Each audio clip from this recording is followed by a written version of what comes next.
Bonjour à tous. Alors un café marxiste un peu spécial aujourd'hui puisque nous profitons du passage de Bruno Guigues à Paris pour nous entretenir avec lui sur son dernier ouvrage.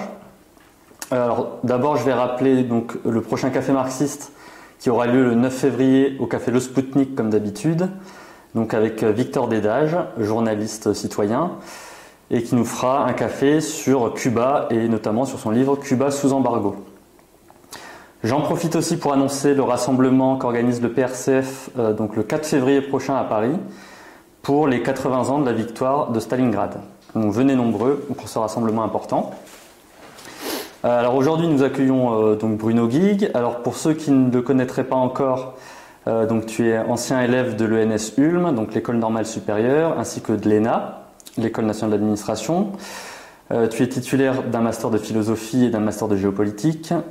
Tu as aussi fait une carrière de haut fonctionnaire français avant d'être limogé lorsque tu étais sous-préfet de Saintes, donc en Charente-Maritime, en 2008 par la ministre de l'Intérieur Michèle Alliot-Marie. Donc parce que tu avais critiqué les meurtres de l'armée israélienne, il me semble. Aujourd'hui, tu es professeur et chercheur en philosophie politique ainsi qu'analyste géopolitique français. Et tu es auteur de donc 8 ouvrages et de nombreux articles traduits dans de nombreuses langues.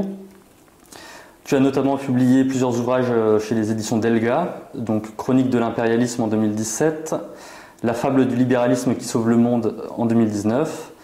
Ensuite, tu as publié un bouquin de philosophie politique qui s'intitule Philosophie politique. Et aujourd'hui, on va parler donc d'un livre qui s'appelle Communisme, tout simplement, donc qui est sorti en septembre 2022. Alors, tout d'abord, c'est un livre qui est agréable à lire, hein, dans un style qu'on te connaît, donc un style assez synthétique, direct, percutant, donc qui est très plaisant à lire. En même temps, il y a beaucoup de chiffres, c'est un livre très factuel. Ça représente un important travail de synthèse sur ce qu'on pourrait qualifier de fait d'armes des socialismes réels au XXe siècle, au XXIe siècle. Alors, pourquoi t'être lancé dans ce gros travail de synthèse sur le communisme ? Oui, c'est une bonne question parce que c'est vrai qu'on peut se demander quelle mouche m'a piqué de vouloir écrire un livre sur un sujet pareil aujourd'hui. Parce que le simple énoncé du mot communisme fait fuir beaucoup de gens, tout simplement parce qu'ils ignorent la véritable histoire du communisme. Parce que s'ils la connaissaient, ils auraient un point de vue beaucoup plus nuancé. Donc le parti pris qui a été le mien quand j'ai entrepris de rédiger ce livre, c'est d'essayer d'éclairer quand même les gens qui voudront bien le lire sur ce qu'a été le communisme, quelle a été son histoire, quel a été son passé, parce que ce passé est totalement déformé par le discours dominant, et puis aussi de montrer qu'il a un présent, le communisme, parce qu'il y a des gens aujourd'hui qui construisent le socialisme réel, c'est-à-dire qui vont dans la direction du communisme, et puis probablement aussi un avenir, voilà, parce qu'à partir du moment où on a un présent, on a forcément un avenir. Et donc c'est cette triple perspective, cette triple mise en perspective que j'ai voulu faire, avec, c'est vrai, un accent mis sur la dimension historique. Il y a beaucoup d'histoire dans mon livre, parce qu'au XXe siècle, c'est l'histoire récente bien sûr, c'est le siècle passé, le communisme a marqué de son empreinte en fait l'aventure humaine. Et ça on peut pas en faire abstraction aujourd'hui. Voilà. Donc effectivement, donc on nous apprend à l'école, dans les médias ou dans de nombreux livres, que les pays communistes ou se réclamant du communisme ou du socialisme sont des pays totalitaires, dirigés par des dictateurs, qui n'ont apporté que des horreurs. Donc on a l'habitude de cette propagande anticommuniste, de cette idéologie antitotalitaire dominante. Dans ton livre, tu montres que le communisme c'est tout autre chose, notamment des progrès énormes dans l'éducation ou la santé par exemple. Est-ce que tu peux nous donner quelques exemples dans différents pays ? Oui, alors c'est un très bon thème, parce que en fait le communisme historique, celui qui a marqué de son empreinte toute l'histoire du XXe siècle et qui continue aujourd'hui à le faire, notamment en Chine, c'est un fantastique mouvement d'éducation populaire en réalité, au sens le plus large du terme. Les communistes, partout où ils ont eu à exercer des responsabilités à la suite de révolutions victorieuses, ce qui n'a pas été sans difficulté bien sûr, ont entrepris immédiatement un vaste programme d'alphabétisation et de scolarisation. S'il y a bien un domaine dans lequel le communisme n'a pas à rougir de son bilan, mais au contraire peut en être fier, c'est ce domaine-là. Je vais citer en particulier l'économiste indien Amartya Sen, qui est lui plutôt de sensibilité social-démocrate, hein, et qui dans ses livres très souvent, notamment dans un livre qu'il a écrit sur l'Inde en 2013, fait la comparaison entre l'Inde et la Chine. Alors, comparaison plus que pertinente, parce qu'on parle tout de même de 40% de l'humanité, hein. C'est pas rien. Donc on a une échelle extrêmement pertinente pour voir ce qu'il en est. Et il dit, ce que l'Inde a raté, la Chine a réussi. Pourquoi ? Parce que la Chine a été dirigée par des communistes, et que à Pékin, comme à Moscou ou à La Havane, on s'est soucié d'emblée d'instruire le peuple, c'est-à-dire de donner au peuple les outils lui permettant d'accéder à l'autonomie politique et à la véritable démocratie. Parce qu'une démocratie dans laquelle une partie notable de la population est réduite à l'analphabétisme, à l'ignorance, c'est pas une démocratie. Et on présente, et la doxa présente par exemple l'Inde actuelle comme un modèle de démocratie, mais c'est quand même un pays où vous avez 30 à 40% des femmes qui sont analphabètes ou illettrées par exemple. Sauf au Kerala, État dirigé par les communistes depuis 1957, avec leurs alliés, et qui est l'État qui a l'indice de développement humain le plus important de toute l'Inde, une espérance de vie de 77 ans alors qu'elle est de 67 ans dans le reste de l'Union indienne, une scolarisation des femmes notamment qui est massive, une participation des femmes à la direction de la société. La ministre de la Santé, par exemple, est une femme qui a été particulièrement reconnue pour sa compétence dans la gestion de la crise sanitaire, etc. C'est-à-dire, on a effectivement, dans le bilan du socialisme réel, c'est-à-dire cette entreprise menée par les communistes dans un certain nombre de pays pour transformer la société, un bilan du point de vue éducatif qui est, disons-le, remarquable. Et donc sur le plan de la santé aussi, notamment bien sûr. On peut parler de Cuba ou sur le plan de la santé, Cuba avec une espérance de vie moyenne de 80 ans et la médaille de l'OMS attribuée à Fidel Castro de son vivant peut s'enorgueillir d'avoir mis en place un système de santé très performant. Une très belle étude qui a été publiée récemment par mon ami Salim Lamrani, qui est un spécialiste de Cuba, qui explique ça très bien et que je cite dans mon livre. Le système de santé cubain est remarquable. Et non seulement il a sorti le peuple cubain des affres d'une misère et d'une indigence, de ce point de vue-là, hérité de la dictature, mais il s'est également projeté vers l'extérieur, puisque Cuba envoie des dizaines de milliers de soignants dans un certain nombre de pays pour y promouvoir les politiques de santé. Même remarque au Kerala, je l'ai dit, au Kerala, c'est un des rares États de l'Inde qui a mis en place un système de santé performant, avec une espérance de vie qui est d'ailleurs, c'est intéressant, pratiquement aujourd'hui celle de la Chine. La Chine, espérance de vie, les derniers chiffres sont éloquents, 78,2. Aux États-Unis, on est à 76,1. Les Chinois ont 2 ans d'espérance de vie de plus que les Américains, alors même que le PIB par habitant, évidemment, est plus élevé encore aujourd'hui aux États-Unis qu'en Chine. Bon, on pourrait multiplier les exemples. Au Vietnam, je viens du Vietnam, l'espérance de vie est supérieure à 75 ans. Elle tangente celle des Américains, elle va la dépasser. Alors c'est un pays en développement, qui a connu 30 à 40 ans de guerre ininterrompue. Il faut quand même remettre les pendules à l'heure. Sur le plan du développement humain, de l'éducation de la santé, le communisme, à l'échelle historique du siècle écoulé, est une réussite incontestable. Et on voit vraiment sur quoi mettre l'accent ces pays communistes, sur le développement de leur population. C'est un choix politique, c'est pas le fruit du hasard, c'est pas quelque chose qui relèverait de je ne sais quelle caractéristique anthropologique des pays en question. C'est un choix politique, puisque ça a fonctionné aussi bien dans des pays asiatiques comme la Chine et le Vietnam, que dans un pays latino-américain, que la Caraïbe comme Cuba, ou le sud de l'Inde avec le Kerala. C'est une question de choix politique. Et juste pour clore là-dessus, on pourrait aussi citer toutes les avancées à la libération en France, qui ont été largement mises en place par les ministres communistes en l'espace de seulement 2 ans, et par les militants de la CGT notamment, comme la sécurité sociale, les retraites, etc. Je voulais revenir aussi sur la querelle sur les morts causées par le communisme. Donc ça, c'est quelque chose qu'on oppose souvent aux communistes. Tout à fait. Encore tout à l'heure, en manifestation, beaucoup de personnes nous lançaient cet argument. Donc, 100 millions de morts causés par le communisme, etc., ça revient souvent. Alors, ce qui est bien dans ton livre, c'est qu'il y a des chiffres. Donc ce qui permet un peu d'objectiver les choses en se basant sur des faits historiques vérifiés et d'éviter les postures morales.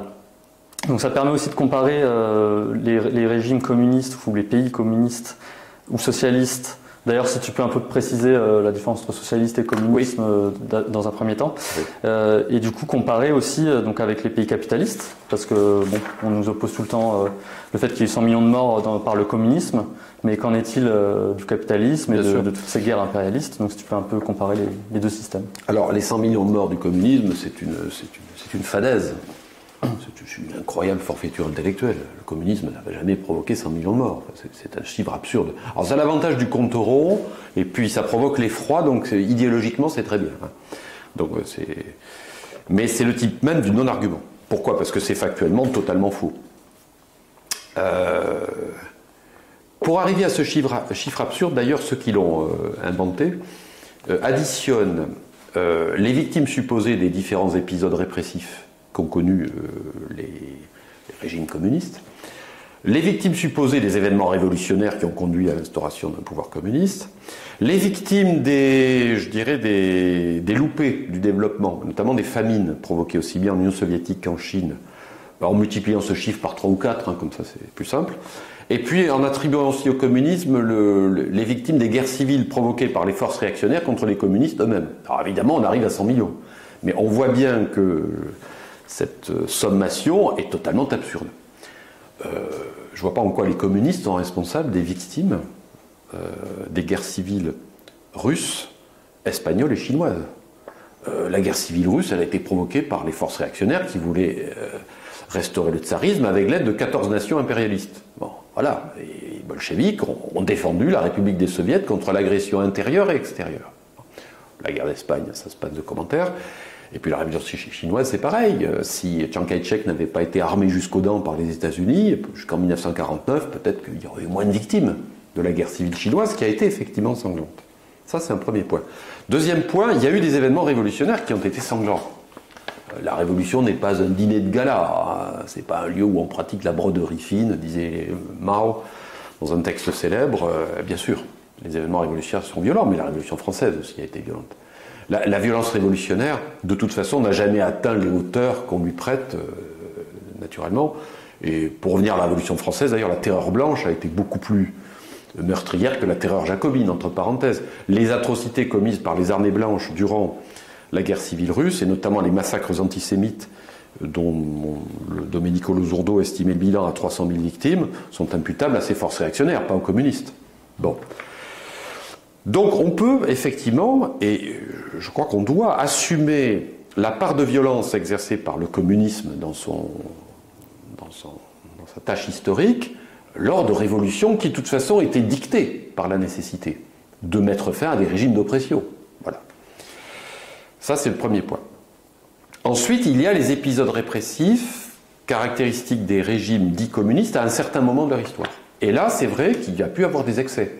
Je fais partie des gens qui pensent que, même si le bilan de la période stalinienne doit être nuancé et rationnel, il y a eu manifestement, entre 1936 et 1938, un emballement de la machine répressive, que tout le monde aujourd'hui admet, à condition de le replacer dans son contexte, d'en analyser les causes, et puis surtout de ne pas extrapoler à partir de données totalement imaginaires le chiffre des victimes. Il y a eu, oui, des dizaines de milliers, peut-être des centaines de milliers de victimes dans cet épisode répressif, dont la responsabilité, d'ailleurs, des travaux historiques récents l'ont montré, n'incombe pas à Staline, en tout cas pas seulement à Staline, et peut-être même pas d'ailleurs directement au personnage qu'on a voulu diaboliser.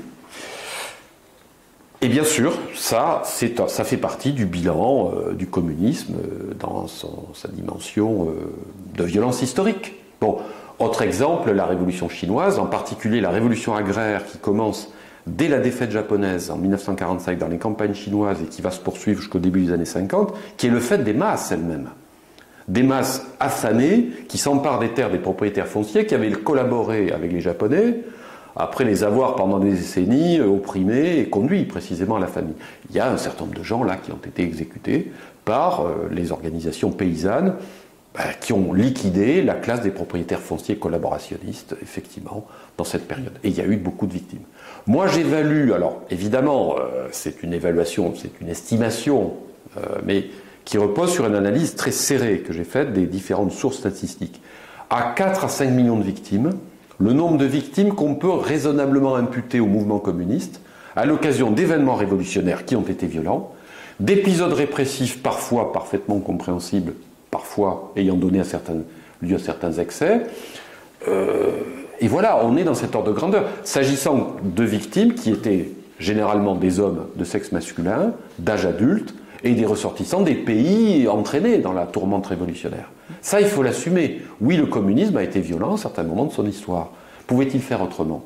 C'est la vraie question. Oui, il y a eu des excès, mais des excès qui n'ont rien à voir avec ce chiffre délirant de 100 millions de morts, et surtout qui, statistiquement, sont presque, je dirais, de mesure nulle par rapport au nombre incalculable de victimes du colonialisme, de l'impérialisme et du capitalisme tout court, qui là se chiffre effectivement en dizaines ou en centaines de millions.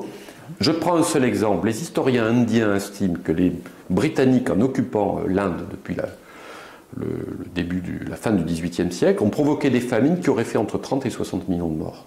On est loin quand même de la famine imputée à Staline entre 1931 et 1933. Churchill lui-même, en 1943, il ordonne une réquisition des réserves de céréales au Bengale qui fait immédiatement 4 millions de morts. Pourquoi on ne parle jamais de ça?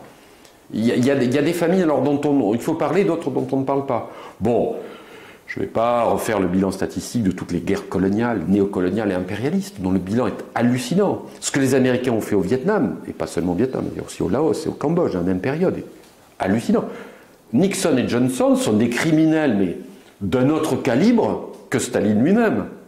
Staline a peut-être eu la main lourde, il ne s'est jamais pris délibérément à des femmes, des enfants et des vieillards. Nixon et Johnson ont organisé le massacre systématique de populations entières, de populations civiles, femmes, enfants et vieillards compris. Donc le degré de violence atteint par les révolutions communistes et les épisodes répressifs dont nous avons parlé n'a rien à voir avec le degré de violence absolument inouï, hors norme, atteint par les massacres, les guerres et les répressions menées par les forces réactionnaires durant la même période. Ça, ce sont des faits. Je défie quiconque de démontrer que mes calculs, que mes estimations sont fausses. Ce sont des données absolument irréfragables. Et je n'ai pas parlé des guerres coloniales de la France, dont le bilan est ahurissant. Bon. On peut citer aussi les massacres en Indonésie de communistes dans les années 60. J'ai cité dans l'introduction. Alors, l'introduction de mon livre, elle fait 20 pages. Pour ceux qui ont la flemme de lire tout, qu'ils la lisent parce que justement je fais le point là-dessus, sur quelle a été la part du communisme dans les violences du siècle. Le communisme a eu sa part, mais elle est dans un rapport de 1 à 20 avec la violence du système capitaliste, de l'impérialisme, du colonialisme. C'est ça la vérité, 1 à 20. Et par rapport à ça, on peut peut-être aussi citer le phénomène fasciste, bien sûr, au passage. Notamment durant la Deuxième Guerre mondiale, qui a causé énormément de morts, et qu'on oppose souvent au libéralisme, alors qu'en fait, c'est quand même, ça a été soutenu par la bourgeoisie à un moment donné où elle a été un peu dos au mur. Et on peut aussi ajouter le fait que c'est notamment l'URSS qui a joué le rôle majeur dans la mort, dans l'anéantissement du fascisme à cette époque-là. Donc, tout à fait, le communisme historique. J'appelle communisme historique le vaste mouvement politique et révolutionnaire qui a traversé comme une comète de feu tout le XXe siècle et qui a changé la face du monde en fait. Il a 3 grandes victoires à son actif qu'on ne pourra jamais lui ôter. Il a terrassé le nazisme et le fascisme. Enfin, c'est quand même énorme. Le nazisme et le fascisme représentent au XXe siècle le principal péril, en tout cas dans une période donnée, pour l'humanité. Et on a vu à quel prix a dû être consenti pour éradiquer la peste brune. Mais c'est le communisme qui en est le principal acteur. 80% des pertes allemandes durant la Seconde Guerre mondiale, c'est sur le front de l'Est. Ce sont les victoires de Zhukov, de Stalingrad à Kursk, de Kursk à Berlin, qui ont terrassé le Troisième Reich. Le fascisme mussolinien lui-même, il a été liquidé par les communistes. Enfin, c'est le colonel Valerio, un des représentants du bataillon de Garibaldi, donc de la résistance communiste italienne, qui a liquidé Mussolini. Et selon certains historiens, c'est Luigi Longo, l'un des principaux représentants du Parti communiste italien à l'époque, qui en aurait donné l'ordre. Donc le nazisme et le fascisme ont été éliminés par les communistes. Bah, c'est énorme quand même ça. Alors évidemment, la doxa dominante nous explique que non, mais ce sont les Américains qui ont joué le rôle principal, sans le débarquement en Normandie, enfin tout ça est grotesque. Il suffit d'analyser de manière rationnelle l'histoire de la Seconde Guerre mondiale pour se rendre compte que le principal effort visant à liquider le Troisième Reich et ses alliés a été le fait de l'Union soviétique. Et donc des communistes, parce que sans les commissaires politiques, sans l'organisation communiste, l'armée rouge n'aurait pas eu les résultats qu'elle a eus, à un prix incroyablement lourd, bien sûr, au prix de sacrifices considérables. 1 million d'officiers soviétiques sont morts pendant la Seconde Guerre mondiale pour nous débarrasser de la peste brute. 1 million d'officiers soviétiques, dont beaucoup de communistes parmi eux. Et si on prend le cas de la France, notamment avec le Front populaire ou avec la Résistance, là on voit encore qui était à la pointe de la lutte contre le fascisme. Et bien sûr. La France, elle a connu avec la Résistance un épisode glorieux de son histoire, mais ce sont les communistes qui ont porté le principal fardeau. Bien sûr, sans les FTPF, les FFI, auraient contribué à la victoire. Enfin, on sait très bien, tous les historiens sont d'accord pour dire ça. Voilà. Alors, je reviens sur ce que je disais tout à l'heure. La première victoire, donc, premier acquis absolument incontestable, c'est l'élimination du nazisme. Ce projet démentiel de domination raciale. Parce que l'idéologie communiste, contrairement à l'idéologie nazie, et ça Arendt le passe sous silence, elle est foncièrement hostile à toute forme de racisme. Les communistes soviétiques, mais aussi yougoslaves, chinois, français, etc., ont contribué à éliminer une entreprise de domination raciale. Ça, c'est très important. Bon. Deuxième élément, bien sûr, la défaite du colonialisme. Ce sont les thèses de Lénine, formulées dès 1916 dans le socialisme, la révolution socialiste et le droit des nations à disposer d'elles-mêmes, qui donnent le coup d'envoi de la décolonisation. Après le congrès de Bakou en 1920, ça y est, c'est parti. Sultan Galiev, dans l'Asie centrale, Messali Hadj ensuite, qui va poser les bases du nationalisme algérien, Ho Chi Minh, en Indochine, Mao Zedong aussi. Parce que la révolution chinoise est considérée par les Chinois eux-mêmes comme une révolution communiste contre l'impérialisme, contre les prédateurs coloniaux. Attention, il y a une dimension anticoloniale très forte dans le communisme chinois, dès le départ, qui est un patriotisme communiste. Mao disait toujours, moi, les communistes, nous sommes des patriotes. Et notre patriotisme, c'est le vrai patriotisme, un patriotisme libérateur qui n'a rien à voir avec le patriotisme des impérialistes. Donc, ça, c'est quand même extraordinaire. À partir de la victoire notamment du communisme indo-chinois sur le colonialisme français, je suis allé à Dien Bien Phu au cours des semaines écoulées, là tout récemment. Voilà, le mouvement anticolonialiste va prendre son essor. Frantz Fanon, dans Les damnés de la Terre, dit Dien Bien Phu, c'est ce qu'il évidemment nous a tous inspirés. Certains pensent même que Castro a médité l'exemple de Dien Bien Phu pour lancer la révolution cubaine. L'événement de Dien Bien Phu est fondamental. La défaite du colonialisme français par le Viet Minh a donné alors évidemment une aura considérable au communisme, parce que Ho Chi Minh c'est un communiste, et c'est une révolution à la fois communiste et patriotique, mais aussi a montré que le colonialisme pouvait être vaincu par une organisation armée fondée sur la mobilisation du peuple sous l'égide d'une organisation communiste. Et Diap, quand il analyse sa victoire à Dien Bien Phu, il dit « c'est parce que nous avons utilisé l'outil politique et l'outil militaire. Sans la mobilisation populaire massive du peuple vietnamien, les forces Viet Minh ne seraient pas venues à bout des forces colonialistes à Dien Bien Phu. » Donc c'est une victoire politique. Ça, c'est très important. Et puis, troisième élément, bien sûr, le coup d'arrêt mis à l'impérialisme yankee au Vietnam. Le Vietnam, c'est la guerre la plus importante du siècle après la Seconde Guerre mondiale. Il faut quand même le rappeler, 3 à 4 millions de morts. Or, les Américains ont été battus par les mêmes qui ont battu les Français. Je pense honnêtement que le Vietnam a joué un rôle très important dans le rayonnement du communisme au XXe siècle. L'Union soviétique a joué son rôle, la Chine populaire a joué son rôle, mais le Vietnam socialiste a joué un rôle très important. Et je pense que ce pays, on n'en parle pas assez, justement, de son rôle historique. Il a foutu dehors les colonialistes français et les impérialistes américains. C'est quand même C'est quand même très fort. Et c'était des communistes. Et ce sont toujours des communistes. Donc si on récapitule un petit peu, là, donc on a parlé de la lutte contre le fascisme. Oui. On a parlé... Lutte victorieuse contre le fascisme et le nazisme. Qui a vraiment combattu le fascisme, qui l'a nourri ou qui en a profité. Si on regarde donc les nombres de morts un peu causés par le système capitaliste ou par les pays communistes, on a un autre élément de comparaison. La priorité donnée à la santé, à l'éducation, c'est encore un élément très important. Ça permet déjà à ce stade de notre entretien de relativiser clairement ce qu'on entend dans les médias ou dans la propagande sur le capitalisme et sur le communisme. Je voudrais revenir un petit peu sur le gauchisme que tu évoques aussi pas mal dans ton livre. Donc au début de ton ouvrage, tu reviens sur l'émergence de la théorie marxiste et du socialisme scientifique élaboré par Marx et Engels, sur les conditions historiques aussi de cette élaboration théorique, qui a ensuite été approfondie et actualisée par Lénine. Tu reprends la fameuse citation de Marx et Engels, qui dans l'idéologie allemande en 1845 définissent le communisme comme le mouvement réel qui abolit l'ordre existant. C'est très important. Donc ça tu insistes bien.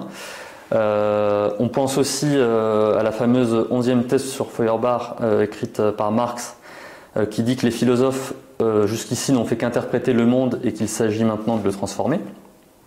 Donc on voit qu'il y a un lien entre théorie et pratique qui est très important chez les communistes.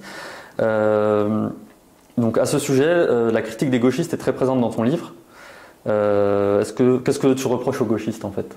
Alors, la critique du gauchisme est présente dans mon livre parce que tout au long du processus historique que je décris, parce qu'il y a effectivement une sorte d'ordonnancement séquentiel de mon livre qui tient compte de la chronologie, de Marx et Engels à la Chine actuelle par exemple, au Vietnam, au Kerala, etc. Bon.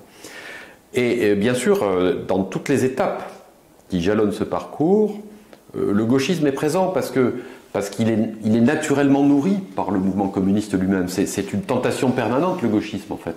C'est l'idée qu'on va essayer d'avoir tout de suite, qu'on va brûler les étapes, que le volontarisme va surmonter tous les obstacles, que si on attend que les conditions objectives soient réunies, on ne fera jamais rien. Enfin, bon, c'est formidable, quelque part, se dire que voilà, on va pouvoir renverser la vapeur et ça... finalement s'affranchir des conditions réelles, des conditions effectives de l'action historique. Donc le gauchisme, pour moi, il est une tentation permanente. Et c'est pas du tout d'un point de vue moral ou philosophique que je le condamne. C'est qu'en fait, il peut mener, et il a mené à des impasses. Le dérapage gauchiste, c'est toujours une possibilité inhérente au processus historique de constitution, de construction du socialisme et donc de cheminement vers le communisme. Voilà, il faut le savoir. Et c'est vrai que dans l'histoire du communisme historique, le processus du communisme historique que je décris dans mon livre, il prend notamment le visage du trotskisme.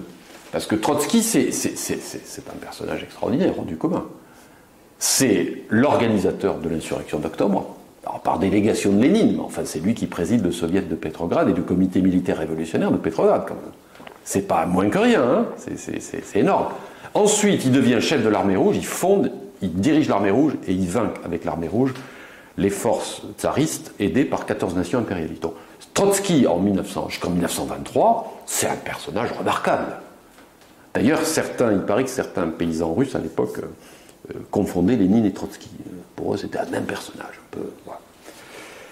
Le problème, c'est qu'une fois le processus donc engagé de construction, alors dans la difficulté bien sûr énorme que je souligne dans mon livre, de cette Union soviétique qui est en attente d'une révolution mondiale qui ne viendra pas, Trotsky, à un moment donné, considère que le cours des choses ne correspond plus à ses aspirations profondes. Il se met en réserve, il essaie d'organiser une opposition, puis il bascule dans une espèce d'impuissance en fait, impuissance théorique et pratique à conduire le cours des choses. Et à partir de là, voilà, ça dérape. Alors ça n'enlève rien à la grandeur du personnage, en gros de 1917 à 1923, mais le problème c'est qu'après, on voit bien que cette critique interne du socialisme réel patine, elle est vaine en fait, et elle aboutit à un échec total. Et à la fin des années, enfin à partir de 1936, quand il commence à raconter qu'il faut liquider physiquement la direction stalinienne, parce que c'est lui qui l'a dit, et qui justifie même l'action terroriste contre le groupe dirigeant, Bon, ben là, il signe son arrêt de mort, quoi. Vu les mœurs de l'époque, c'est sûr que Staline n'allait pas laisser prospérer le personnage dont on parle. Et ensuite, il y a comme une espèce de fil rouge de ce trotskisme qui va complètement accompagner le socialisme réel. Ho Chi Minh lui-même a dû se débarrasser des trotskistes qui étaient très puissants à Saigon à l'époque. Parce que il constitue un obstacle dans la lutte anticoloniale. Parce que le gauchisme, quel est son principal travers? Bon, c'est l'idée que finalement, il faut accélérer les choses, ça va pas assez vite, il faut affronter tout le monde en même temps. C'est l'idée de Trotsky dans les années 30. Comment ça, pactiser avec les puissances capitalistes, essayer de temporiser un peu pour gagner du temps? Mais non, il faut affronter tout le monde en même temps. Et puis c'est l'idée que dès qu'il y a quelque part une convulsion révolutionnaire, ça y est, c'est l'étincelle qui va mettre le feu aux poudres du système mondial, et ça y est, c'est parti pour la révolution mondiale. Mais cette révolution mondiale, elle est toujours aux abonnés absents, en fait. Et c'est ça le problème, c'est que la révolution, ça c'est quelque chose qui se passe dans un cadre national, fixé par l'histoire et la géographie, qu'on peut ensuite faire des connexions. C'est ça l'internationalisme. C'est les connexions entre des événements ou des processus qui se déroulent dans des cadres nationaux différents. Mais on ne peut pas proclamer, comme s'il suffisait de le faire, la révolution mondiale pour qu'elle advienne. Donc la révolution mondiale, à la façon de Trotsky, c'est un mythe. Or quand on vit dans la mythologie, on fait rien. Et en fait, quand on regarde l'apport des trotskistes à la construction du socialisme réel, elle est nulle. Ils n'ont jamais rien construit nulle part. Ils ont passé au contraire l'essentiel de leur temps et consacré l'essentiel de leur énergie à critiquer ceux qui construisaient dans la difficulté le socialisme réel. Donc il a fallu à un moment donné les écarter. Et ça, c'est... Il y a une espèce de complaisance un peu morbide des trotskistes à leur propre sacrifice. J'insiste en conclusion de mon livre sur le fait qu'en fait le gauchisme c'est une philosophie du malheur. Toute révolution étant vouée à finir en abomination totalitaire ou bureaucratique, il vaut mieux perdre. En fait, c'est une espèce d'autoflagellation de gens qui s'inscrivent d'emblée dans la perspective de la défaite parce qu'ils pensent qu'au fond, la politique, ça finit toujours mal. Ben non, c'est pas vrai. Parce que, heureusement qu'on ne les a pas écoutés, parce que si on les avait écoutés, on n'aurait jamais eu les réalisations de l'Union soviétique, les réalisations de la Chine populaire, les réalisations du Vietnam socialiste, les réalisations du Kerala. Demain, peut-être ce qui va se passer au Népal, puisqu'il y a une révolution communiste qui a réussi au Népal en 2015, je ne sais pas ce que ça va donner.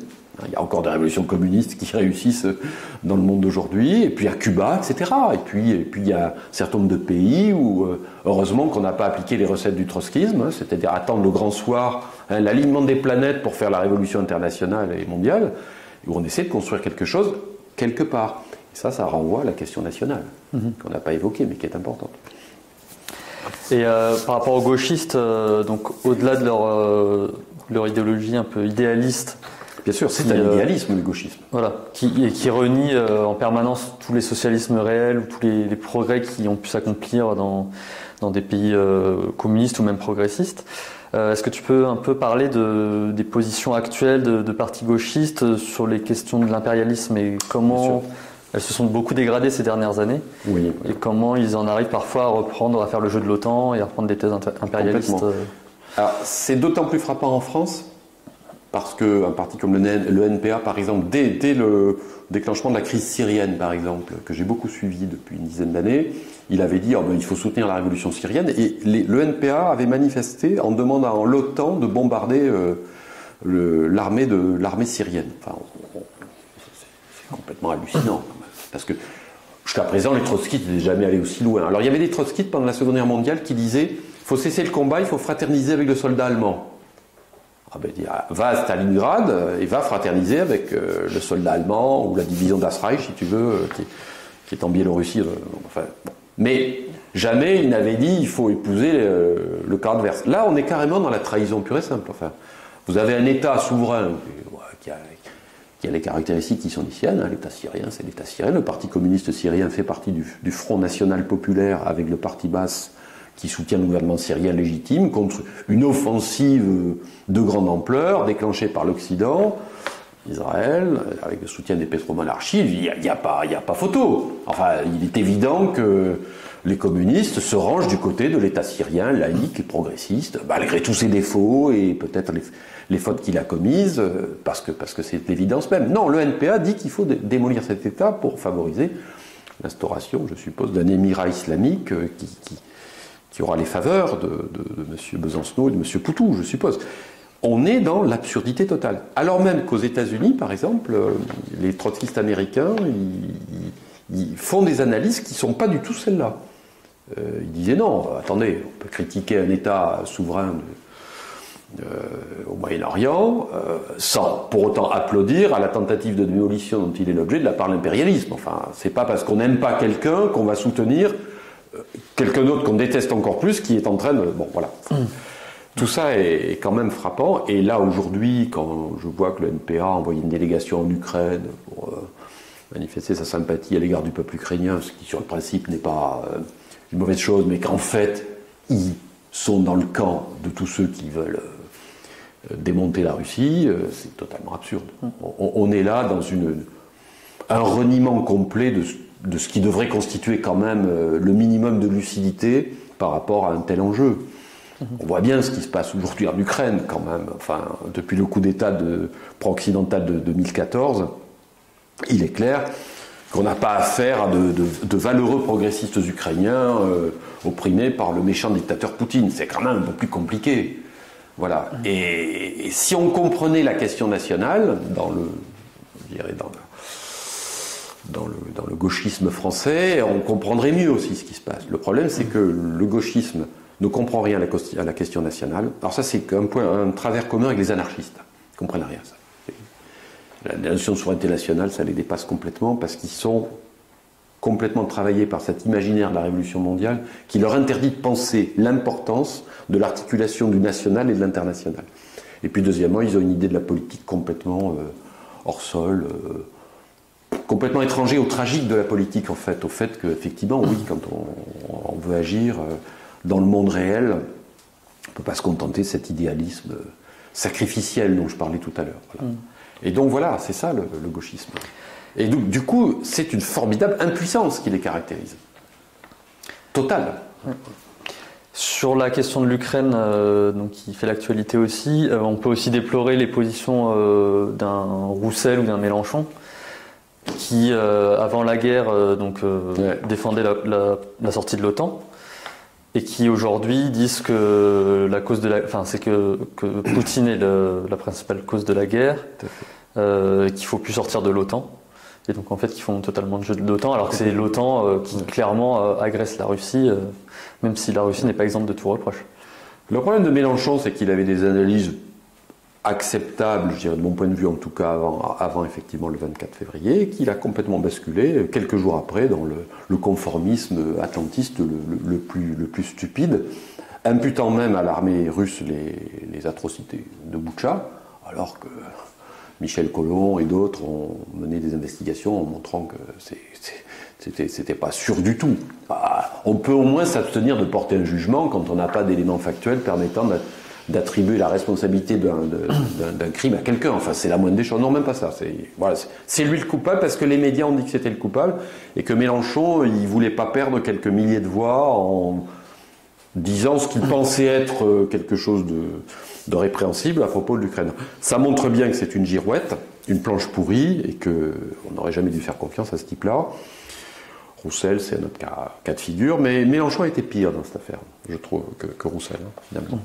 Mais toute la gauche française, enfin, ce qui est censé être la gauche française, représentée en tout cas aux élections, on vient d'en parler, a sombré complètement dans l'alignement atlantiste le plus stérile. Enfin, c'est une catastrophe.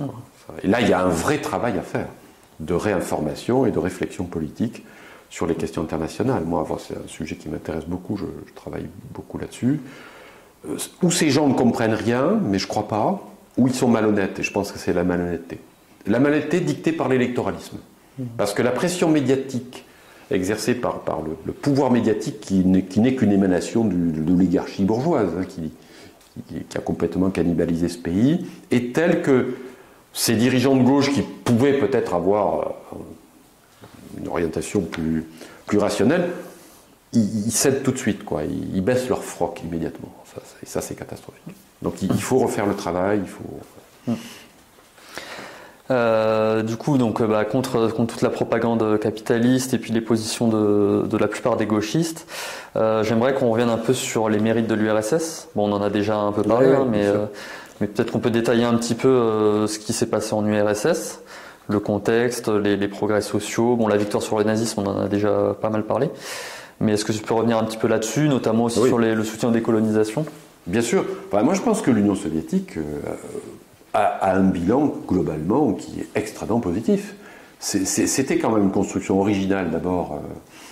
Alors, dictée par les circonstances, parce que Lénine, pratiquement jusqu'à sa mort, mais enfin, on voit bien dans ses derniers textes qu'il est conscient que la perspective de la révolution mondiale, tant espérée, s'estompe, a quand même été d'abord, il s'est considéré comme un agent de cette révolution prolétarienne internationale. Enfin, s'il a fondé l'internationale communiste, c'est pas pour rien.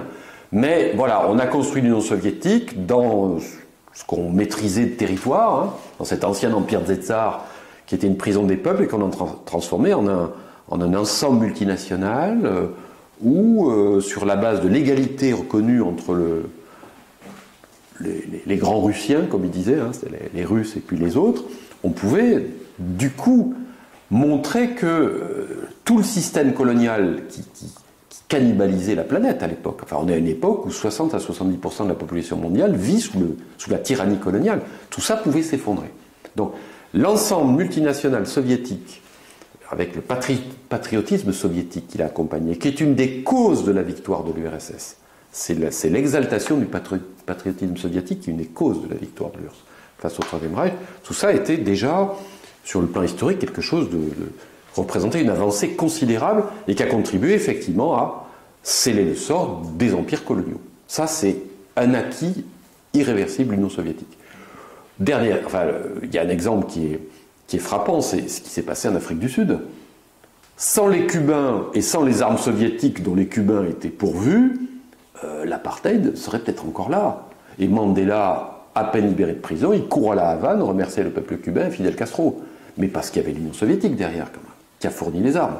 Les MiG et les tanks soviétiques étaient à la bataille de Quito Canaveral en 1988, où les Cubains, avec les Angolais, mettent la pâtée aux forces sud-africaines, armées par les États-Unis à l'époque, et Israël, pas l'oublier. Donc, jusqu'à ce moment-là, jusqu'à la fin des années 80, l'Union soviétique joue un rôle éminemment positif dans la lutte contre le colonialisme. Alors, il y a pu avoir à certains moments des erreurs stratégiques, des maladresses, bien sûr. Enfin, globalement, le bilan est là, énorme. Sans l'aide soviétique, Cuba également. Cuba socialiste aurait sombré. Voilà. Deuxièmement, tu as parlé des progrès sociaux. Mais enfin, le sort, la situation du peuple soviétique, c'est plus seulement le peuple russe, au sortir de la guerre civile est effroyable.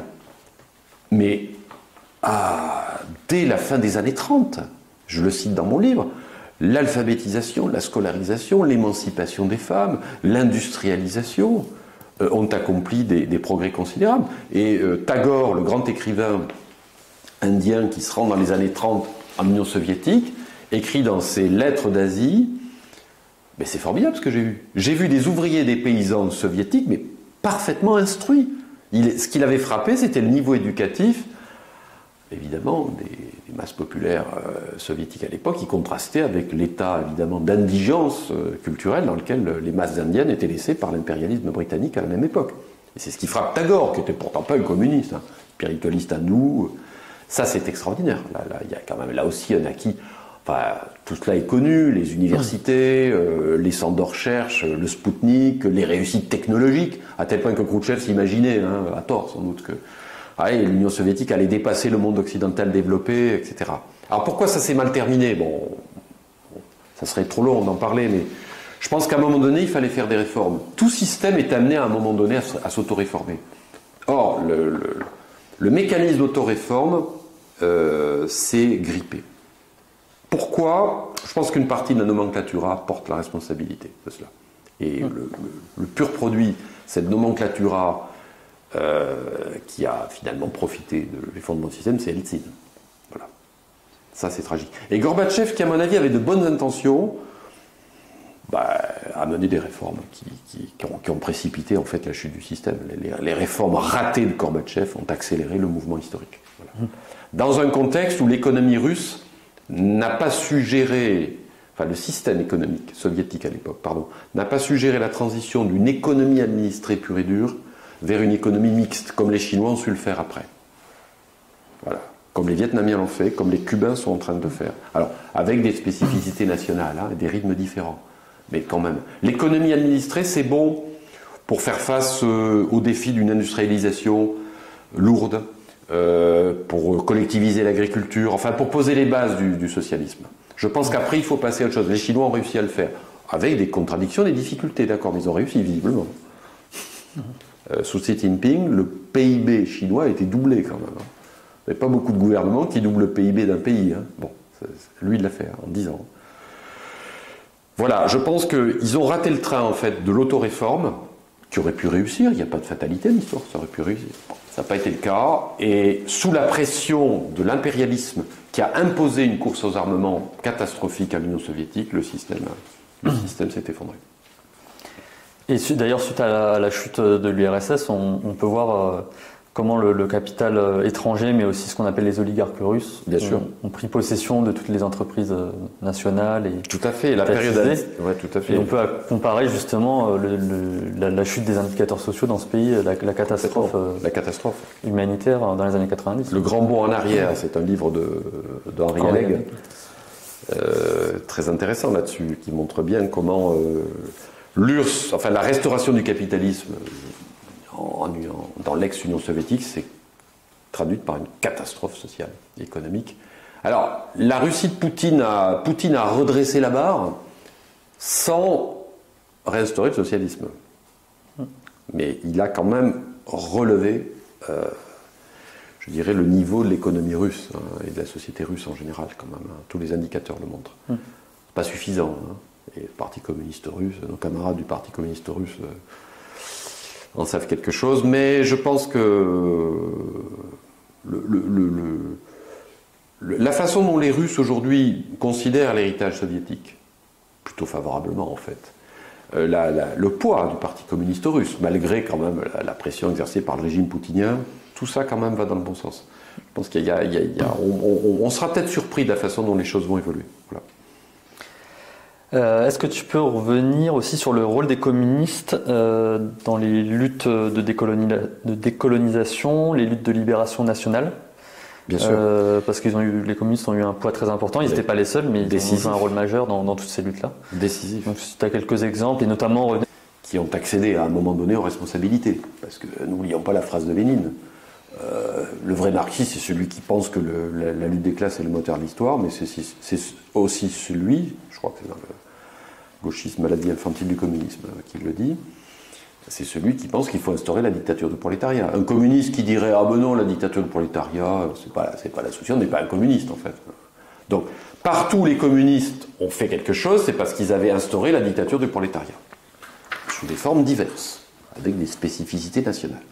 Mais on n'instaure pas la dictature du prolétariat comme ça, dans une espèce de domaine hors sol, partout dans le monde en même temps. Non, on l'instaure sur un territoire, avec un peuple, dont les limites sont fixées par l'histoire et la géographie. Voilà. Donc il n'y a aucune possibilité d'instaurer quelque socialisme que ce soit, passant par l'étape de la dictature du prolétariat, en dehors de la prise de responsabilité dans un cadre national. Alors ce cadre national pouvant être paradoxalement aussi multinational, mais il y a toujours du national dans le multinational. Et les Chinois et les Soviétiques en savent quelque chose, ou les Vietnamiens d'ailleurs, parce qu'il y a des minorités ethniques également au Vietnam, un peu comme en Chine. Donc c'est à partir de là, à partir d'une bonne compréhension de la question nationale, qu'on peut bâtir le socialisme. Or, tous les mouvements communistes qui ont réussi à faire quelque chose l'ont fait parce qu'ils avaient parfaitement compris l'importance stratégique de la question nationale et parce que la révolution socialiste s'accompagnait d'un processus d'émancipation nationale. Lénine, en libérant de la prison des peuples qu'était l'empire des tsars les populations dites allogènes, dont les Ukrainiens d'ailleurs, à l'époque, Mao, en libérant la Chine de la tutelle des prédateurs étrangers, mais aussi en expliquant à ses camarades que, certes, les Han sont majoritaires, mais il faut montrer du respect aux populations, aux minorités ethniques. Et l'effort fait par la Chine communiste pour développer les régions dans lesquelles vivent les minorités ethniques est tout à fait remarquable, et notamment en direction des Ouïghours ou des Tibétains. C'est Ho Chi Minh qui est l'exemple parfait de la parfaite osmose entre un patriotisme anticolonialiste et un communisme véritablement efficace, parce qu'ayant compris les enjeux de la libération nationale, qui vainquent à la fois le colonialisme et l'impérialisme, et dont l'exemple se répand comme une traînée de poudre dans l'ensemble des pays anciennement colonisés. Pour l'Algérie, rappelons quand même que le mouvement national algérien a été fondé au départ par Messali Hadj, qui était un membre de la Ligue internationale contre l'impérialisme, fondée par les communistes, après la fondation de la Troisième Internationale. Cette Ligue internationale contre l'impérialisme, d'ailleurs, c'est très intéressant, elle a vu passer l'épouse de Sun Yat-sen, qui s'est ralliée ensuite au communisme chinois, elle a été même présidente de la République populaire de Chine un court moment. On y trouve les patriotes sénégalais, Lamine Diamine, qui était l'un des fondateurs du mouvement anticolonial en Afrique. On y trouve l'Indien Roy. On y trouve toutes les figures de l'anticolonialisme d'obédience communiste des années 20, années 30. On le trouve à Ho Chi Minh, bien sûr, etc. Il y a eu quand même, à un moment donné, une espèce de remarquable osmose entre les mouvements de libération nationale naissants et l'international communiste, le Comintern, qui a donné en fait les outils théoriques et pratiques permettant d'engager le vaste mouvement de décolonisation. Alors qu'après des mouvements nationalistes purs, nationalistes bourgeois aient pris le relais, bien sûr, et Lénine avait dit d'emblée, mais partout où il y a un mouvement nationaliste bourgeois dans un pays colonial ou semi-colonial, il faut être avec lui. Bien sûr. On ne va pas faire la révolution dans les pays colonisés uniquement avec des communistes, parce que sinon on ne la fera jamais. Et ça, c'est le génie de Lénine, d'avoir compris qu'il faut aussi savoir créer des alliances, aussi encourager des mouvements qui ne sont pas dans l'orbite du mouvement communiste, mais qui vont dans le même sens. Ho Chi Minh lui-même, quand il crée le Viet Minh, il ne dit pas je crée un mouvement communiste. Il y a le Parti communiste vietnamien, mais qui s'est autodissous lors de la fondation du Viet Minh en 1941, et qui renaîtra après sous l'appellation du Parti des travailleurs, Lao Dong, Parti des travailleurs du Vietnam. Mais officiellement, le Parti communiste vietnamien, il est dans le Viet Minh, mais le Viet Minh, il n'y a pas que des communistes. Et c'est comme ça que ça a fonctionné. Et quand ensuite il y a le Front National de Libération, que les adversaires appelaient le Viet Cong, au Sud-Vietnam, c'est pareil, les principaux dirigeants du Front National de Libération, jusqu'en 1975, ne sont pas que des communistes. Ils sont proches, ils sont sympathisants, ils sont alliés, bon, peu importe. Ça, c'est assez remarquable. Donc, le communisme historique n'a atteint ses objectifs qu'à partir d'une compréhension extrêmement fine des enjeux de la question nationale, et notamment dans les pays coloniaux et semi-coloniaux. Ça, c'est clair. Ça, c'est un des acquis historiques incontestables du communisme. Et c'est intéressant ce que tu dis, ça me fait penser aussi au cas de Cuba. Bien sûr. En fait, Castro, avant la Révolution, est plutôt nationaliste. Ouais. Bon, il veut se libérer du joug américain. Tout à fait. Et c'est qu'après la Révolution, où il voit ce que c'est, où il se rend compte de concrètement l'impérialisme et comment développer son pays, qu'il adopte l'idéologie marxiste-léniniste, en fait. Complètement. Il permet de comprendre vraiment ce qui se passe. Il comprend aussi que le communisme va lui permettre d'engager le pays dans la voie d'une transformation sociale radicale. C'est pas avec des petits bourgeois radsoc et sociodémocrates qu'on transforme un pays qui était une colonie en fait des États-Unis à un pays socialiste, moderne, etc. Voilà, on ne peut engager une transformation sociale véritable que dans une perspective communiste. Ou en tout cas une perspective réellement socialiste, même si le communisme n'est pas l'objectif. Ce qui se passe au Venezuela, en Bolivie aujourd'hui, au Nicaragua est intéressant, parce qu'on a des gens qui, sans être communistes, prennent le socialisme au sérieux. Enfin, je crois. Voilà. C'est intéressant. Ça va dans le bon sens. On ne va pas non plus sombrer dans une espèce de secteur. Ah, mais ils ne sont pas communistes. Non, non. Tout ce qui va dans le sens d'une transformation sociale radicale, même si parfois elle est critiquable, dans ses modalités comme dans ses résultats, bien sûr, les communistes doivent accompagner le mouvement. Voilà.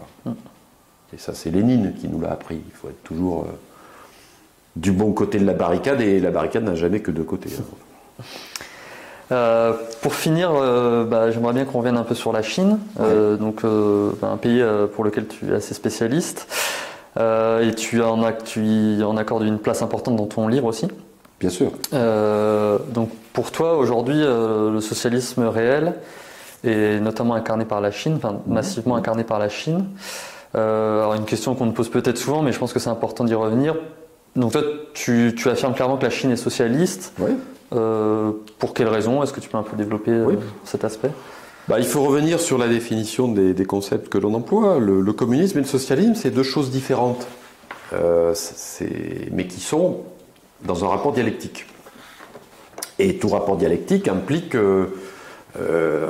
la conservation et le dépassement de l'étape antérieure par l'étape suivante. Le communisme, c'est l'horizon. Voilà, le communisme, dont Marx a brossé un tableau quand même assez idyllique. C'est cet état social, il disait, où le matin je vais à la pêche à la ligne, ensuite je fais de la critique. Bon, très bien. C'est-à-dire l'état idyllique quand même d'une société où il n'y a même plus de division du travail. On est quand même très loin du monde réel. Mais c'est parce qu'on est dans le monde, on est loin du monde réel, qu'on est dans l'utopie pure, parce que le mouvement compte. C'est très chinois ça aussi. Confucius disait dans les études par exemple, c'est pas d'arriver qui compte, c'est d'avancer. C'est ce que je dis à mes élèves. Le socialisme c'est pareil, c'est le mouvement vers. Donc le socialisme c'est le mouvement réel de construction d'une société plus juste, qui va clairement et explicitement dans la direction du communisme, qui en serait le point d'aboutissement lointain évidemment. Alors les Chinois ont une belle formule, ils disent nous sommes au stade primaire du socialisme, ce qui indique l'ampleur de la tâche qui reste à accomplir. Parce que si on est simplement au stade primaire du socialisme, on est quand même très loin d'un communisme. Voilà. Mais on va dans le sens du socialisme et du communisme. Alors pourquoi le stade primaire? Parce que le stade primaire, c'est le stade où on continue de développer les forces productives. Parce que si on ne développe pas les forces productives, on ne peut pas réellement transformer les rapports sociaux dans la perspective du communisme. On peut commencer à transformer les rapports sociaux, mais on reste quand même à un niveau qui est encore trop faible en termes de développement des forces productives pour les transformer radicalement. Donc ce que disent les communistes chinois, qui sont à mon avis d'assez bons marxistes finalement, c'est on est dans un processus de très long terme. Marx n'a jamais dit combien de temps prendrait la construction du socialisme. Et dans la critique du programme de Gotha, texte que j'aime beaucoup personnellement, et qui est en général honni par les gauchistes, il dit bien que c'est lorsqu'on aura atteint un certain état d'abondance lié au développement accéléré des forces productives qu'on pourra effectivement passer à ce qu'il appelle la seconde phase du socialisme, qu'on peut aussi, dit-il, appeler communisme. Déjà, cette question terminologique n'est pas totalement inintéressante et indifférente, parce que ça veut dire quand même que dans son esprit, le communisme reste du socialisme. Donc, ce qui est important, c'est de revenir à la définition de l'idéologie allemande. Le communisme, c'est ce mouvement réel qui transforme les tas de choses existantes. Or, on voit bien aujourd'hui en Chine qu'on transforme les tas de choses existantes tout de même, puisqu'on est parti en 1950, 1949, enfin ça commence en 1950 en réalité, du pays le plus pauvre de la planète, avec une espérance de vie qui ne dépassait pas 36 ans, qui était même plus pauvre du point de vue du PIB par habitant que l'Afrique subsaharienne ou l'Inde à l'époque. Bon, parce que les Anglais en Inde, ils ont quand même fait 2-3 petites choses qui faisaient que l'Inde, il y avait quand même quelques trucs qui fonctionnaient. La Chine, c'est le néant total en 1950. Donc les communistes, ils héritent d'un pays complètement en vrac, avec une population qui, à 85%, ne sait ni lire ni écrire. Où les paysans étaient tellement pauvres qu'ils vendaient leurs femmes et leurs filles comme esclaves. Enfin, c'est ça, hein, le système. Les communistes prennent en main le pays, et en 70 ans, ils en font la première puissance économique de la planète en PIB, en parité de pouvoir d'achat, probablement d'ici une dizaine d'années la première puissance économique en PIB tout court, où l'espérance de vie dépasse 78 ans, mais déjà à l'époque de Mao, donc 1949-1976, l'espérance de vie des Chinois à la mort de Mao, elle est de 64 ans. L'espérance de vie moyenne dans le monde à cette époque-là, elle est de 52 ans. Elle est de 50 ans en Inde. Donc le maoïsme, la la phase proprement maoïste de l'évolution, de la construction du socialisme chinois, 1950-1975 en gros, un quart de siècle, c'est une accélération spectaculaire. À la mort de Mao, il y a 15% de gens qui ne savent pas lire et écrire. Il n'y en a plus 85%. L'effort a été colossal. L'agriculture, l'industrie, tout ça a connu un développement colossal. Avec des moments très difficiles. La période 1950-1961 a été très difficile. Hein. Bon, j'en parle dans mon livre, un peu en détail. Mais enfin, comment nier le caractère socialiste d'un pays qui a transformé de manière radicale les conditions d'existence matérielle de toute une population, les conditions d'existence spirituelle de toute une population, puisque des gens qui ne savaient ni lire ni écrire aujourd'hui, moins qu'on puisse dire, c'est que les Chinois ils savent lire et écrire. La dernière enquête de l'OCDE, 2018, la fameuse enquête comparative PISA, a dit le meilleur système éducatif, c'est celui de la République populaire de Chine. C'est la première fois. Hein. D'habitude, c'était la Finlande et Singapour. Alors, la Finlande et Singapour, qui sont des micro-États, sont juste après. Mais que ce pays qui représente 1/5 de la population mondiale, aujourd'hui, se voit décerner par l'OCDE le titre de meilleur système éducatif du monde, ça fait quand même réfléchir. Si ça, c'est pas la transformation de l'état de choses existant, alors c'est quoi le socialisme ? Il y a quelqu'un qui avait critiqué mes écrits en disant « Ouais, mais Guy, il a une vision romantique de la Chine, gna gna. » Non, j'ai pas du tout une vision romantique de la Chine. J'ai une vision extrêmement concrète et une perception très factuelle de ce qui se passe. La Chine a pris, les communistes chinois ont pris ce pays à bras-le-corps au terme d'une guerre civile effroyable en 1949, après avoir passé 10 ans à combattre les Japonais. Bon, les types étaient quand même formés. Toute cette période qui va du rapport de Mao sur les paysans du Hunan en 1927 à 1949 est une période de formation. Les gars sont arrivés avec un quart de siècle de formation militante. C'est dans un pays qui était un pays mais dévasté par la guerre, la misère, l'analphabétisme. Ils prennent ce pays à bras-le-corps et ils en font 70 ans après la Chine d'aujourd'hui. Alors si ça, c'est pas le socialisme, c'est quoi le socialisme? Alors qu'est-ce qu'il faut que fassent les Chinois pour que les gauchistes occidentaux disent « Ah non, mais c'est pas trop mal ce que vous faites finalement ». Ouais, je sais pas ce qu'il faut faire. Dans un pays où, bon, il y a eu des moments, des épisodes sanglants, il y a eu des moments répressifs, mais enfin, excusez-moi, mais les citoyens chinois ne se font pas descendre dans la rue ou dans une voiture pour refus d'obtempérer en Chine. Les policiers ne sont pas armés. Ils ne sont pas armés. Pourquoi ils seraient armés? Quand il y a des grèves, parce qu'en Chine, il y a des grèves, il y a des pétitions, il y a des milliers de ce qu'on appelle les incidents de masse. Ça s'appelle comme ça là-bas.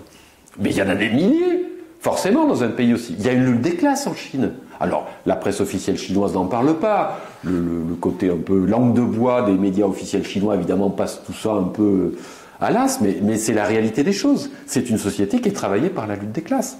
Les fameux travailleurs migrants, les Minhong, ils ont obtenu la régularisation de leur situation, des hausses de salaire, l'éducation pour leur... Ils se sont battus. La Chine est un pays où les masses se battent pour obtenir satisfaction. Aucun pays n'a connu une telle augmentation des salaires que la Chine depuis 20 ans. Je vous disais que depuis 10 ans, Xi Jinping avait organisé, parce que tout ça est quand même très organisé, le doublement du PIB chinois, mais c'est le doublement du PIB par habitant en fait.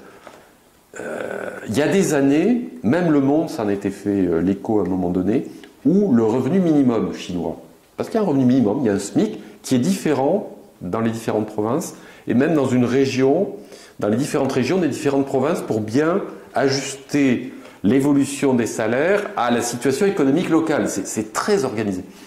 Il y a des années où donc le SMIC chinois a été augmenté de 15, 20%. Et puis l'année suivante, 20%. Enfin, c'est hallucinant, imaginez ça en France. Nous, on nous impose l'austérité salariale maastrichtienne depuis 2 décennies. En Chine, au même moment, il y a une croissance spectaculaire du pouvoir d'achat des Chinois. Ils ont les classes moyennes les plus importantes de la planète, 400 à 500 millions de personnes. La masse des travailleurs est tirée vers le haut. Je lisais les chiffres là sur les dispositifs sociaux. J'ai fait un article justement qui va apparaître dans un livre en chinois et en anglais sur l'éradication de la grande pauvreté en Chine. Aucun pays n'a fait ce qu'ont fait les Chinois. Ils ont éradiqué la grande pauvreté en garantissant à toute la population ce qu'ils appellent les 5 garanties. un logement décent. Tous les logements ont l'électricité en Chine. Et l'eau courante, ce n'est pas le cas en Inde. C'est pas le cas dans beaucoup de pays. C'est le cas aussi au Vietnam. Hein. Bon. Un logement décent, un emploi. Alors, on insère par l'emploi. Hein. Voilà. Alors, il y a un dispositif pour les gens qui ne peuvent pas travailler. Ça touche 30 à 40 millions de personnes. Une sorte de RSA chinois, mais c'est marginal. On essaie de donner un boulot aux gars, même si c'est un boulot. Voilà. Voilà, c'est aussi la mentalité chinoise. Hein. L'effort. L'éducation pour les enfants. L'accès aux soins et l'accès au transport. Et l'effort fait en matière d'infrastructure de transport en Chine est absolument hallucinant. Ils en sont à 40 000 km de lignes de chemin de fer à grande vitesse. 40 000 km. Ils ont le numéro 1 mondial hein, de la construction de trains à grande vitesse, c'est CRRC, qui est une entreprise publique. C'est un pays dans lequel l'État détient les secteurs clés, contrôle complètement, je dirais, la sphère financière. La plupart des banques sont publiques. Donc c'est pas comme en France, les banques qui désignent le président au terme d'une élection bidon. C'est le président du parti, de la République, du parti qui donne des ordres aux banques. C'est comme ça que ça se passe. Aujourd'hui, il dit aux banques, bon, le secteur immobilier est en difficulté, vous accordez des prêts. Vous faites ce que je vous dis en fait dans l'intérêt national. Les banques le font. C'est des banques publiques. De toute façon, même si c'est des banques privées, elles obéiraient. Bon. Donc il y a une véritable socialisation des moyens de production, au sens où les secteurs clés sont sous le contrôle d'un État qui n'a qu'une idée, c'est améliorer les conditions de vie de la population. Si ça, c'est pas le socialisme, c'est quoi le socialisme?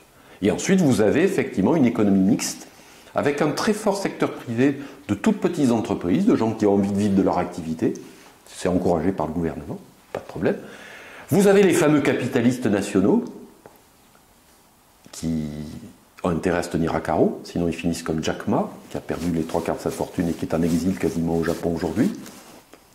Ah oui, il y a des capitalistes, des gens qui ont réussi dans les affaires, mais en s'inscrivant dans la perspective fixée par le plan quinquennal et sans prétendre exercer le pouvoir politique. Alors c'est paradoxal, c'est choquant, c'est hallucinant, quoi. Il y a du socialisme et il y a des capitalistes. Oui, mais c'est un système d'économie mixte dans lequel il y a un secteur capitaliste à côté du secteur public, du secteur coopératif, de la petite entreprise, et puis de l'agriculture, qui est un monde à part, où on a garanti à la famille chinoise, la famille paysanne chinoise, l'accès à la terre, et l'égalité d'accès à la terre. Parce que la décollectivisation qui a eu lieu dans les années 80, c'est pas une privatisation au sens capitaliste du terme.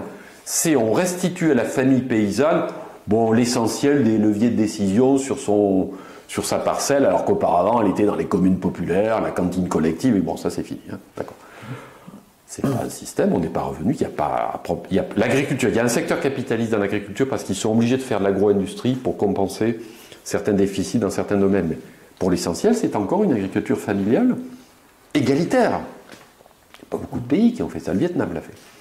Voilà. Et ce n'est pas le cas au Brésil, ni en Inde. Hein. Pour prendre des pays, des grands pays qui auraient été de développement comparable à un moment donné. Donc tout ça fait qu'à mon avis, c'est du socialisme. L'accent mis sur la santé, évidemment. On a vu l'obsession des Chinois pendant la crise sanitaire pour préserver la vie de leur population. Aujourd'hui, ils ont dit qu'il y a eu 60 000 morts. Mais en temps normal, il y a 30 000 morts par jour en Chine. 60 000 morts, même si on multiplie ce chiffre par 3 ou 4... on est dans l'ordre de l'acceptable. Rapporté à la population par rapport aux États-Unis. Exactement, ou à la France, Américains, 1 200 000 morts. Enfin, les Chinois ont bien géré cette affaire-là. Ils ont su aussi opérer les changements de braquet qu'il fallait. Mais le changement de braquet sur la politique sanitaire, c'est suite à un mécontentement populaire. On a assimilé le verdict des masses.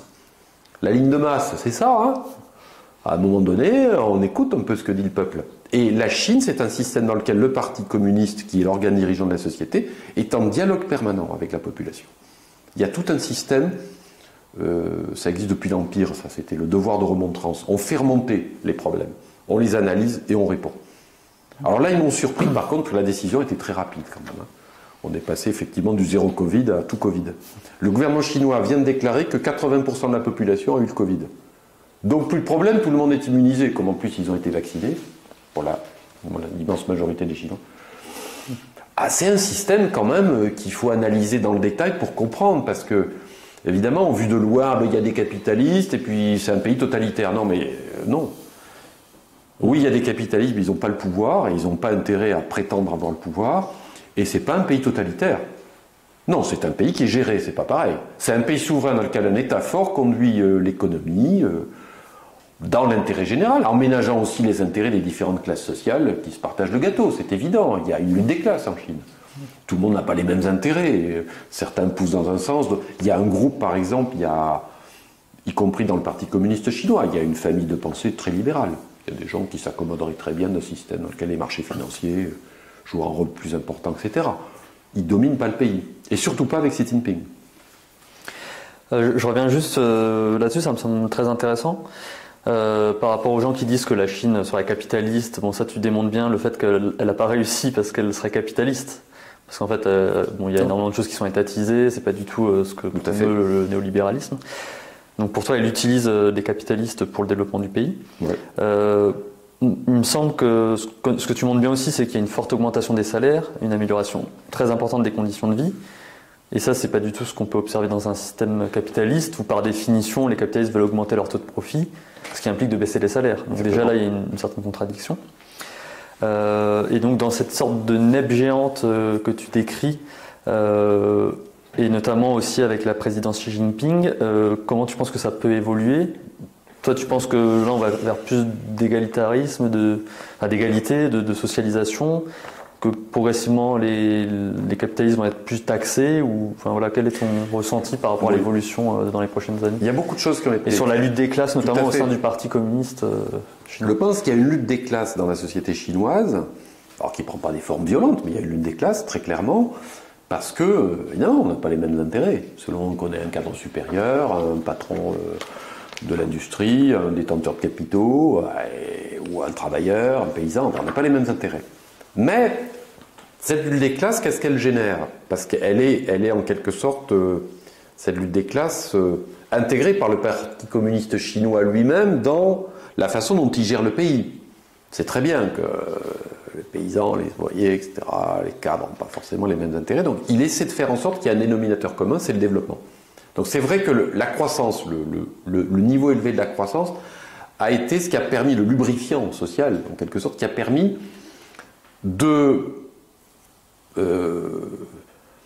d'accompagner la lutte des classes, de ceux qui sont, on va dire, au bas de l'échelle, de manière à ce qu'elle soit un des moteurs du développement, dans la mesure où, en accordant des augmentations de salaire, une augmentation considérable des conditions de vie, une amélioration considérable des conditions de vie à ces couches populaires, on légitimait le système.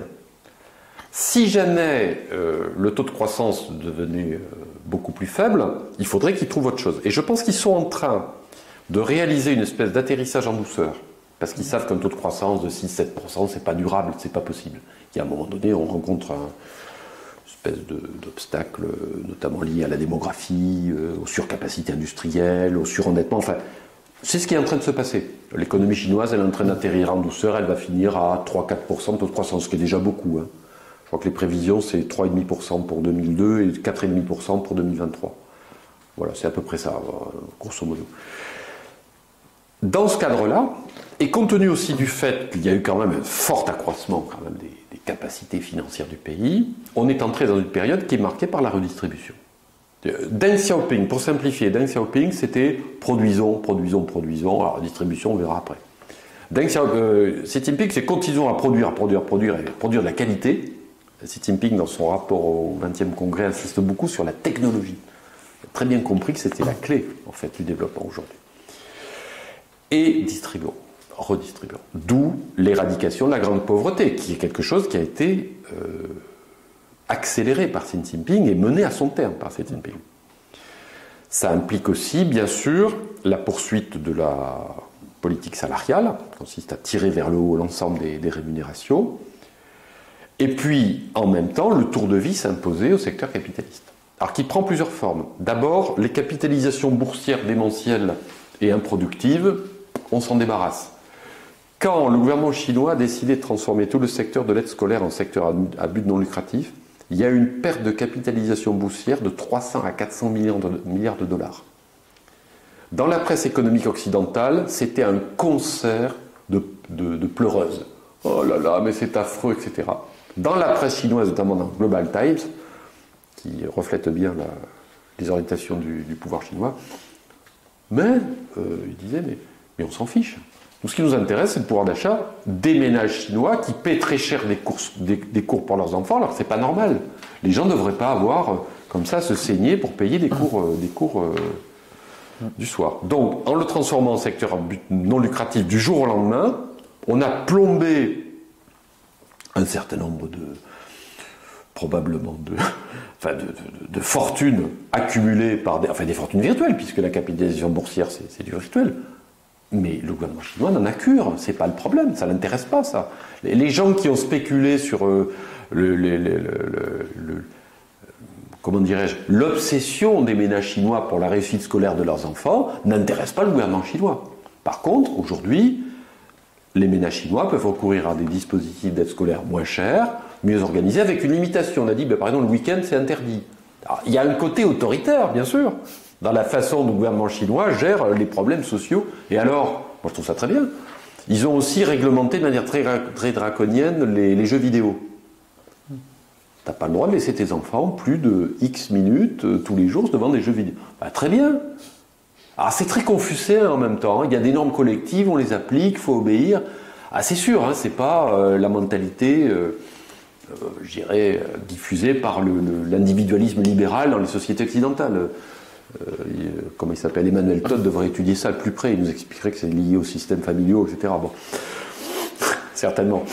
Mais c'est pas totalement faux en même temps. Il y a une différence anthropologique entre la Chine et l'Occident, ça c'est clair. On le voit bien dans la façon même dont les politiques sont menées. Donc, moi je pense qu'il faut comprendre ça.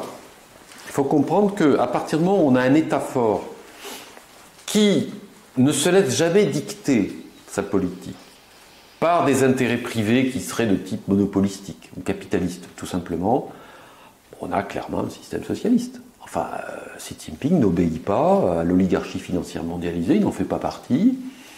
Il n'y a pas d'ailleurs de mainmise de l'oligarchie financière mondialisée sur la Chine. Il y a des capitalistes nationaux qui sont sous étroite surveillance du pouvoir. Certains se sont barrés, mais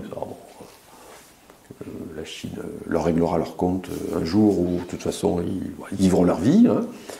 Mais ceux qui sont dans le pays, ils sont obligés d'appliquer le plan quinquennal. Ils se font du fric, très bien, jusqu'à un certain point. Lorsqu'on estime que, par exemple, Alibaba a des pratiques monopolistiques, on lui inflige une amende de quelques dizaines de milliards de yuan, c'est ce qui s'est passé. Et tous les secteurs capitalistes chinois ont été passés à la moulinette. Ils ont eu à payer des amendes, on leur dit ah non mais là il faut respecter les règles, là attention tu dois respecter les règles relatives au repos de tes salariés. Enfin il y a eu toute une série, et ça c'est Xi Jinping, hein. Sous ses prédécesseurs c'était pas le cas. On avait dit allez il faut laisser les gars contribuer au développement des forces productives, allons-y. Non, Xi Jinping est en train de serrer les boulots. Ce qui fait que dans une partie de la presse en Occident il a été accusé de néo-maoïsme. C'est quand même drôle, parce qu'on en est quand même très loin. Hein. Voilà. Mais cette orientation de la politique de Xi Jinping m'amène à penser qu'on a quand même très clairement une réorientation progressive de la politique chinoise qui va continuer à insister sur le développement des forces productives, mais en s'appuyant beaucoup plus sur le marché intérieur, en redistribuant de manière beaucoup plus nette les fruits de la croissance et en mettant, je dirais, sous surveillance, un secteur capitaliste qui, tant qu'il va dans le bon sens, c'est bien, pas de problème, mais s'il a des velléités de vouloir s'émanciper de la tutelle de l'État chinois ou de fricoter avec l'oligarchie financière mondialisée pour faire des grandes opérations spéculatives, là, va se prendre un coup sur le museau. Ça, c'est très clair. Il y a beaucoup de signes dans ce sens-là. Et avec l'onction du parti donnée à Xi Jinping lors du 20e congrès, je crois que ça va continuer cette direction, très clair. Alors une toute dernière question pour finir. Alors on n'a pas le temps de parler des Ouïghours, de Taïwan, de Hong Kong, tout ça, mais bon. Vaste sujet. On sait que c'est notamment instrumentalisé par les États-Unis pour déstabiliser la Chine. Est-ce que tu peux juste nous donner ta position sur le fait que la Chine serait impérialiste ou pas, et oui. Qu'est-ce qu'elle fait à l'international selon toi? L'impérialisme, qu'est-ce que c'est? C'est la politique qui consiste à vouloir imposer son hégémonie à des nations qui, elles, aspirent à la souveraineté et dont on limite la souveraineté par des procédés divers. Alors il y a l'intervention militaire directe. Les Américains l'ont fait. Les Français aussi, en Libye, par exemple. Ou indirect, en Syrie, par exemple. La Chine ne le fait jamais. Donc déjà, il y a un des instruments classiques de l'impérialisme qui est l'intervention militaire, dont les Chinois, visiblement, ne veulent pas, ne pratiquent pas. Bon, ensuite, il y a les sanctions économiques et financières. Puisqu'on ne peut pas intervenir militairement de façon directe, on étrangle économiquement un pays pour le soumettre à ses propres intérêts. Ce que les Américains font actuellement, ils imposent des sanctions, je crois, à 39 pays. Bon, la Russie, entre autres. Mais les Chinois ne le font pas. Ils font du part. Pas plus d'étranglement économique que d'intervention militaire. Ensuite, il y a l'importation de la terreur. La technique américaine, expérimentée en Afghanistan dans les années 80 par Brzezinski. Je manipule les organisations de terroristes pour semer le chaos chez les autres. Les Occidentaux l'ont fait, la Chine ne le fait jamais. On a tenté de le faire chez elle, par contre, avec les séparatistes ouïghours, mais elle ne le fait pas. Donc ça fait déjà quand même 3 instruments classiques de l'impérialisme contemporain, dont visiblement les Chinois ne sont pas férus. Ensuite, on nous dit, oui, mais ils pratiquent une forme d'échange avec les pays en développement, notamment en Afrique, qui est une forme de néo-impérialisme. Si acheter des matières premières et des produits agricoles à un pays, c'est pratiquer l'impérialisme, alors tout le monde est impérialiste. Bon, d'accord. Et puis surtout, il faut voir la contrepartie. Qu'est-ce qu'ils donnent les Chinois en contrepartie? Ils construisent des aéroports, des hôpitaux, des routes, des lignes de chemin de fer. J'ai lu dernièrement le dernier bilan financier de Ida Ilu, une ceinture, une route, les fameuses routes de la soie. On est à 900 milliards d'investissements chinois dans des infrastructures civiles, dans 153 pays. On ne va pas faire croire que ces 153 pays sont tous de pauvres petites victimes de l'impérialisme chinois. Alors, après, il y a des effets, effectivement, que j'appellerais des effets d'asymétrie. Quand la Chine a un partenariat avec le Cambodge, où elle, effectivement, vient de construire, je crois, une magnifique ligne de chemin de fer, bon, l'asymétrie est telle que, oui, la Chine exerce une influence très forte au Cambodge. Il ne faut pas... Bien sûr, pareil peut-être pour la Zambie ou des pays comme ça. Mais les grands pays africains qui travaillent avec la Chine, je ne sais pas, l'Algérie, le Nigeria, l'Afrique du Sud, l'Éthiopie, ne sont pas des soumis notoires aux Chinois, pas plus d'ailleurs qu'à d'autres. Et puis il y a aussi, alors un truc qu'il faut dissiper, c'est l'idée de la dette. Mais la dette en Afrique, par exemple, elle est chinoise à 16%. Les 84% restants, c'est l'Occident. Donc, est-ce qu'il n'y a pas quand même une forme d'exportation de capital qu'elle aurait suraccumulé au niveau national, qu'elle investit dans d'autres pays pour développer ses intérêts, notamment commerciaux, mais qui ne pousserait pas une forme de chantage et un peu de domination Ce serait, si la Chine utilisait des moyens retors pour imposer à des pays qui n'en voudraient pas, je dirais, des accords bilatéraux qui seraient totalement déséquilibrés. On pourrait dire ça. Mais je n'ai aucun exemple. Il y a eu plusieurs études faites d'ailleurs par notamment des économistes américains là-dessus qui montrent que non, c'est pas le cas. Les Chinois n'imposent rien en fait. Sinon qu'une seule base militaire à l'étranger, d'ailleurs à Djibouti, qui sert surtout à surveiller le passage entre la mer Rouge et l'océan Indien, c'est pas un hasard. C'est qu'ils n'ont pas l'intention d'imposer quoi que ce soit, qui que ce soit. Alors, dernier élément, contrairement au FMI et aux bailleurs de fonds occidentaux en général, ils n'imposent pas des normes de politique économique aux pays avec lesquels ils travaillent. Tu travailles avec les Chinois, tu n'es pas obligé de privatiser tes entreprises publiques, de réduire les impôts sur les sociétés étrangères ou de démanteler les systèmes sociaux. Ça, c'est très important. C'est ce que j'appelle le consensus de Pékin. Alors, c'est un terme qui a été inventé par un économiste américain, mais qu'on peut aujourd'hui réutilisé pour montrer que par rapport au consensus de Washington, le fameux consensus néolibéral qui a consisté à plier les pays en développement au plan d'ajustement structurel de FMI, la Chine au contraire travaille avec des pays auxquels on n'impose rien. J'ai fait le tour, les instruments classiques de l'impérialisme contemporain ne concernent pas la Chine. C'est pas la Chine qui intervient militairement, qui étrangle financièrement des pays, qui leur impose des normes politiques économiques. Non, elle travaille avec un certain nombre de pays qui trouvent leur intérêt. Avec, il faut le reconnaître, oui, parfois un effet que j'appelle l'effet d'asymétrie, où compte tenu du poids économique énorme de la Chine, le pays qui travaille avec elle, Il n'est pas dans une position, c'est vrai, totalement égalitaire, c'est vrai, mais bon. Mais il préfère travailler avec la Chine qu'avec les pays occidentaux en tout cas. Ben, c'est clair. Très bien, écoute, on va s'en tenir là pour aujourd'hui. Merci beaucoup. C'est moi qui vous remercie. Pour ceux qui veulent aller plus loin, écoutez, je vous conseille de lire le livre, donc Communisme aux éditions Delga. Et alors je vais faire juste une petite correction parce que j'ai dit au début de l'entretien que le prochain café marxiste avait lieu le 9 février alors que c'est le 11 février. Donc c'est bien un samedi, donc à 14h30 au café Le Spoutnik à Paris. À bientôt.